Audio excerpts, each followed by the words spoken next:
ನಮಸ್ಕಾರ, ನಾನು ನಿಮ್ಮ ಅಭಿಷೇಕ್ ಶೆಟ್ಟಿ. ನೀವು ಕೇಳ್ತಾ ಇದ್ದೀರಿ ಸುದ್ದಿಗಳ ಲಂಚ್ ಬಾಕ್ಸ್. ಒಂದು ದಶಕದಲ್ಲೇ ಅತಿ ಹೆಚ್ಚು ಲೇ ಆಫ್ ಮಾಡುತ್ತಿರುವ ಕಂಪನಿ ಯಾವುದು? ನೆಸ್ಲೆ ನಂತರ ಯಾವ ಬ್ರ್ಯಾಂಡ್ ಬಗ್ಗೆ ಅನುಮಾನ ಎದ್ದಿದೆ? ಸಾಲದ ಬಡ್ಡಿ ದರಗಳ ಬಗ್ಗೆ ಯಾವ ಸುದ್ದಿ ಇದೆ? ಈ ಎಲ್ಲ ಸುದ್ದಿಗಳನ್ನು ಹೇಳ್ತೇವೆ. ಇದರ ಜೊತೆಗೆ ಪರ್ಸನಲ್ ಫೈನಾನ್ಸ್ ಮತ್ತು ಬಿಸ್ನೆಸ್ ಸುದ್ದಿಯೂ ಇರುತ್ತೆ. ಬನ್ನಿ ಸುದ್ದಿಗಳ ಲಂಚ್ ಬಾಕ್ಸ್ ತೆರೆಯೋಣ. ಜಪಾನ್ವರೆಗೆ ತಲುಪಿದ ಲೇ ಆಫ್ ಪರ್ವ. ಈ ದೈತ್ಯ ಕಂಪನಿಯಿಂದ ಒಂದು ದಶಕದಲ್ಲೇ ಅತಿ ದೊಡ್ಡ ಮಟ್ಟದ ವಜಾ. ವಿಶ್ವದ ಎಲ್ಲೆಡೆ ಹೆಸರಾಂತ ಕಂಪನಿಗಳಲ್ಲಿ ಲೇ ಆಫ್ ಅಲೆ ನಿಲ್ಲುವ ಲಕ್ಷಣ ಕಾಣುತ್ತಿಲ್ಲ. ಈ ವರ್ಷ ಅಮೆರಿಕದ ಅನೇಕ ದೊಡ್ಡ ಕಂಪನಿಗಳಲ್ಲಿ ಲೇ ಆಫ್ ಮಾಡಲಾಗಿದೆ. ಈಗ ಜಪಾನ್ನ ಉದ್ಯೋಗಿಗಳ ಮೇಲೂ ಇದರ ಪರಿಣಾಮ ಬೀರುತ್ತಿದೆ. ಜಪಾನೀಸ್ ಕಂಪನಿ ತೋಶಿಬಾ ಕೂಡ ಲೇ ಆಫ್ ಶುರು ಮಾಡಿದೆ. ನಿಕ್ಕಿ ಏಷ್ಯಾದ ವರದಿಯ ಪ್ರಕಾರ ತೋಶಿಬಾ ಸುಮಾರು 5,000 ಉದ್ಯೋಗಿಗಳನ್ನು ವಜಾಗೊಳಿಸಲು ಹೊರಟಿದೆ. ಕಂಪನಿಯ ಈ ಲೇ ಆಫ್ ಯೋಜನೆ ದೇಶೀಯ ಮಾರುಕಟ್ಟೆಯ ಮೇಲೆ ಅಂದರೆ ಜಪಾನ್ನ ಉದ್ಯೋಗಿಗಳ ಮೇಲೆ ಪರಿಣಾಮ ಬೀರಲಿದೆ ಎಂದು ವರದಿಯಲ್ಲಿ ತಿಳಿಸಲಾಗಿದೆ. ಕಂಪನಿ ವಜಾಗೊಳಿಸುವುದಕ್ಕೆ ಹೊರಟಿರುವ ಉದ್ಯೋಗಿಗಳ ಸಂಖ್ಯೆ ಜಪಾನ್ನಲ್ಲಿನ ಕಂಪನಿಯ ಒಟ್ಟು ಉದ್ಯೋಗಿಗಳ 7% ಆಗಿದೆ. ಸುಮಾರು ಒಂದು ದಶಕದಲ್ಲೇ ತೋಶಿಬಾ ಇಷ್ಟು ದೊಡ್ಡ ಮಟ್ಟದಲ್ಲಿ ನೌಕರರ ವಜಾ ಮಾಡುತ್ತಿದೆ. ಈ ಹಿಂದೆ 2015ರಲ್ಲಿ ಕಂಪನಿಯಲ್ಲಿ ಆಡಿಟ್ ಅವ್ಯವಹಾರ ಪ್ರಕರಣ ಬೆಳಕಿಗೆ ಬಂದಾಗ ತೋಶಿಬಾ ಸಾವಿರಾರು ಉದ್ಯೋಗಿಗಳನ್ನು ವಜಾಗೊಳಿಸಿತ್ತು. RBI ಬಡ್ಡಿ ದರಗಳನ್ನು ಕಡಿತಗೊಳಿಸುವ ಸಾಧ್ಯತೆ ಇಲ್ಲ ಎಂದ ಮೋರ್ಗನ್ ಸ್ಟ್ಯಾನ್ಲಿಯ ಅರ್ಥಶಾಸ್ತ್ರಜ್ಞರು. 2024-25 ಹಣಕಾಸು ವರ್ಷದಲ್ಲಿ ಭಾರತೀಯ ರಿಸರ್ವ್ ಬ್ಯಾಂಕ್ ರೆಪೋ ದರ ಕಡಿತದ ಬಗ್ಗೆ ಇನ್ನೂ ಭರವಸೆ ಇಟ್ಟುಕೊಳ್ಳುವಂತಿಲ್ಲ. ಮೋರ್ಗನ್ ಸ್ಟ್ಯಾನ್ಲಿ ಅರ್ಥಶಾಸ್ತ್ರಜ್ಞರು ತಮ್ಮ ವರದಿಯಲ್ಲಿ ಈ ಮಾಹಿತಿ ಪ್ರಕಟಿಸಿದ್ದಾರೆ. ಚಿಲ್ಲರೆ ಹಣದುಬ್ಬರವು RBIನ 4% ಟಾಲರೆನ್ಸ್ ಮಟ್ಟಕ್ಕೆ ತಲುಪಿದ ನಂತರ ಬಡ್ಡಿ ದರ ಕಡಿತಗೊಳಿಸಬಹುದು ಎಂದು ಮೊದಲು ನಿರೀಕ್ಷಿಸಲಾಗಿತ್ತು. ಆದರೆ ಅಂತಹ ಯಾವುದೇ ನಿರೀಕ್ಷೆ ಇಲ್ಲ ಎಂದು ಮೋರ್ಗನ್ ಸ್ಟ್ಯಾನ್ಲಿ ತನ್ನ ಟಿಪ್ಪಣಿಯಲ್ಲಿ ತಿಳಿಸಿದೆ.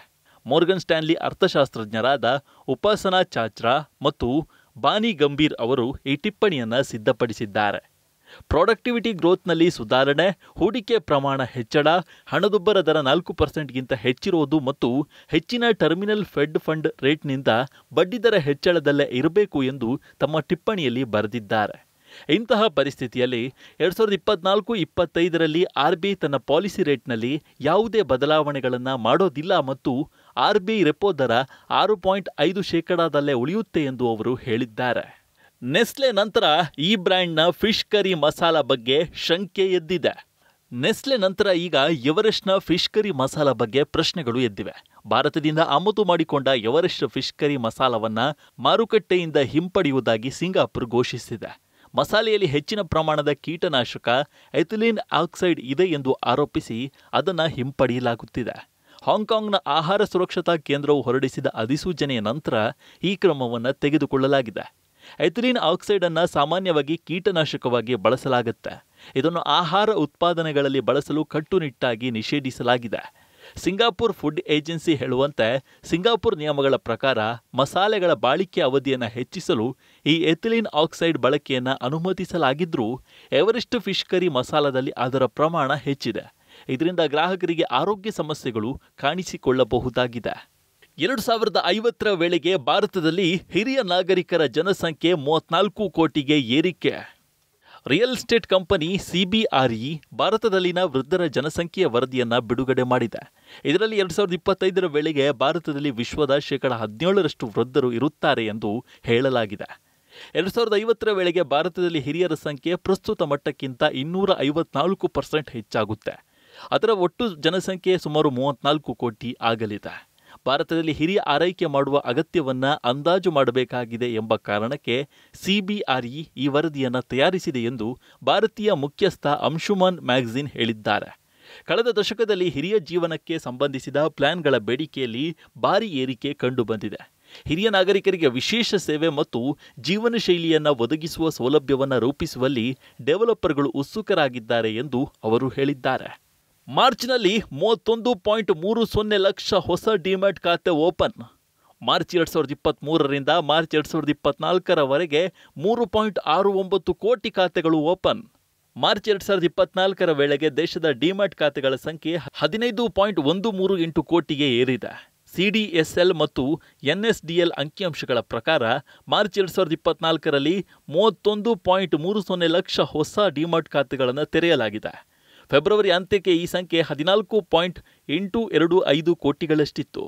2023-24ರ ಆರ್ಥಿಕ ವರ್ಷದಲ್ಲಿ ಒಟ್ಟು 3.69 ಕೋಟಿ ಹೊಸ ಖಾತೆಗಳನ್ನು ತೆರೆಯಲಾಗಿದೆ. ಈ ಹೆಚ್ಚಳದ ದರವನ್ನು ಗಮನಿಸಿದರೆ ಕಳೆದ ಹಣಕಾಸು ವರ್ಷದ ಪ್ರತಿ ತಿಂಗಳು ಸುಮಾರು 30.70 ಲಕ್ಷ ಹೊಸ ಡಿಮ್ಯಾಟ್ ಖಾತೆ ಓಪನ್ ಆಗಿದೆ.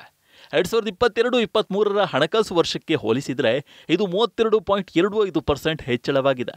ಮಾರ್ಚ್ 2023ರ ಹೊತ್ತಿಗೆ ದೇಶದಾದ್ಯಂತ 11.45 ಕೋಟಿ ಡಿಮ್ಯಾಟ್ ಖಾತೆಗಳಿದ್ದವು. ಡಿಮ್ಯಾಟ್ ಖಾತೆಗಳ ಸಂಖ್ಯೆಯಲ್ಲಿನ ಹೆಚ್ಚಳದ ಹಿಂದಿನ ಕಾರಣ ಷೇರು ಮಾರುಕಟ್ಟೆಯಲ್ಲಿ ಏರಿಕೆ ಆಗ್ತಾ ಇರೋದು, ಲೋಕಸಭೆ ಚುನಾವಣೆಯಲ್ಲಿ ಪ್ರಸ್ತುತ ಸರ್ಕಾರವೇ ಮುಂದುವರಿಯುತ್ತದೆ ಎಂಬ ನಿರೀಕ್ಷೆ ಮತ್ತು ದೇಶದ GDPಯ ಬೆಳವಣಿಗೆಯ ನಿರೀಕ್ಷೆ. 2 ತಿಂಗಳಲ್ಲಿ ಚಿನ್ನದ ಬೆಲೆ 11,000 ರೂಪಾಯಿಗೆ ಹೆಚ್ಚಳ. ಕಳೆದ 2 ತಿಂಗಳಲ್ಲಿ ಭಾರತದಲ್ಲಿ ಚಿನ್ನದ ಬೆಲೆಯಲ್ಲಿ ಭಾರಿ ಏರಿಕೆಯಾಗಿದೆ. ಚಿನ್ನದ ಬೆಲೆ ಎಷ್ಟು ಹೆಚ್ಚಾಗಿದೆ ಅಂದರೆ 2 ತಿಂಗಳೊಳಗೆ 11,000 ರೂಪಾಯಿ ಏರಿಕೆಯಾಗಿದೆ. ಇಂಡಿಯನ್ ಬುಲಿಯನ್ ಜುವೆಲ್ಲರ್ಸ್ ಅಸೋಸಿಯೇಷನ್ ಅಧಿಕೃತ ವೆಬ್ಸೈಟ್ನಲ್ಲಿ ನೀಡಲಾದ ಮಾಹಿತಿಯ ಪ್ರಕಾರ ಫೆಬ್ರವರಿ 23ರಂದು 24 ಕ್ಯಾರೆಟ್ ಚಿನ್ನದ ಬೆಲೆ 10 ಗ್ರಾಂಗೆ 62,000 ರೂಪಾಯಿ ಇತ್ತು. ಏಪ್ರಿಲ್ 19ರಂದು ಕೆಜಿಗೆ 73,600 ರೂಪಾಯಿ ಆಗಿದೆ. ಅಂದರೆ 2 ತಿಂಗಳಿಗಿಂತ ಕಡಿಮೆ ಅವಧಿಯಲ್ಲಿ ಚಿನ್ನದ ಬೆಲೆಯಲ್ಲಿ 11,000 ರೂಪಾಯಿಗೂ ಹೆಚ್ಚಿನ ಏರಿಕೆ ದಾಖಲಾಗಿದೆ. ಕಳೆದ 2 ತಿಂಗಳಲ್ಲಿ ಬೆಳ್ಳಿಯ ಬೆಲೆಯು ಭಾರಿ ಏರಿಕೆ ದಾಖಲಿಸಿದೆ. IBJA ಪ್ರಕಾರ ಫೆಬ್ರವರಿ 23ರಂದು ಬೆಳ್ಳಿಯ ಬೆಲೆ ಪ್ರತಿ ಕೆಜಿಗೆ 69,653 ರೂಪಾಯಿ ಇತ್ತು. ಏಪ್ರಿಲ್ 19ರಂದು ಕೆಜಿ ಬೆಳ್ಳಿಗೆ 83,450 ರೂಪಾಯಿಗೆ ತಲುಪಿದೆ. ಅಂದರೆ 2 ತಿಂಗಳೊಳಗೆ 13,797 ರೂಪಾಯಿ ದುಬಾರಿಯಾಗಿದೆ. ಮಹೀಂದ್ರ XUV 3XOದಲ್ಲಿ ರಿಮೋಟ್ ಕ್ಲೈಮೇಟ್ ಕಂಟ್ರೋಲ್ ಏಪ್ರಿಲ್ 29ರಂದು ಬಿಡುಗಡೆ. Mahindra XUV 3XO car April 29ರಂದು ಬಿಡುಗಡೆಯಾಗಲಿದೆ. ಇದು ಕನೆಕ್ಟೆಡ್ ಕಾರ್ ಟೆಕ್ನಾಲಜಿ ಮತ್ತು ಕ್ಲೈಮೇಟ್ ಕಂಟ್ರೋಲ್ನಂತಹ ಫೀಚರ್ಗಳನ್ನು ಹೊಂದಿದೆ. ಸ್ಮಾರ್ಟ್ಫೋನ್ನಿಂದಲೇ AC ನಿಯಂತ್ರಿಸಬಹುದು. ಇದರಿಂದ ಗ್ರಾಹಕರು ಕಾರಿನಲ್ಲಿ ಕುಳಿತುಕೊಳ್ಳುವ ಮೊದಲು ಕ್ಯಾಬಿನನ್ನು ಕೂಲ್ ಮಾಡಿಡಬಹುದು. ಈ car Mahindra XUV 300 face lift ಆಗಿದ್ದು ಇದಕ್ಕೆ XUV 3XO ಹೆಸರಿಡಲಾಗಿದೆ. XUV 3XO ಎಕ್ಸ್ ಶೋರೂಮ್ ಬೆಲೆ 9 ಲಕ್ಷದಿಂದ ಪ್ರಾರಂಭವಾಗಬಹುದು. ಈ ವಿಭಾಗದಲ್ಲಿ ಇದು Maruti Brezza, Hyundai Venue, Kia Sonet, Tata Nexon, Renault Kiger, Nissan Magnite, Maruti Fronx ಮತ್ತು ಟೊಯೋಟಾ ಅರ್ಬನ್ ಕ್ರೂಸರ್ ಟ್ಯಾಗರ್ ಜೊತೆಗೆ ಸ್ಪರ್ಧಿಸಲಿದೆ. Share market, mutual fund, insurance ಹಾಗೂ ಪರ್ಸನಲ್ ಫೈನಾನ್ಸ್ಗೆ ಸಂಬಂಧಿಸಿದ ನಿಮ್ಮ ಎಲ್ಲ ಪ್ರಶ್ನೆಗಳಿಗೆ ತಜ್ಞರಿಂದ ಉತ್ತರ ಹಾಗೂ ಸಲಹೆ ಪಡೆದುಕೊಳ್ಳಲು ಈಗಲೇ ಡೌನ್ಲೋಡ್ ಮಾಡಿ ಮನಿ9 ಆ್ಯಪ್.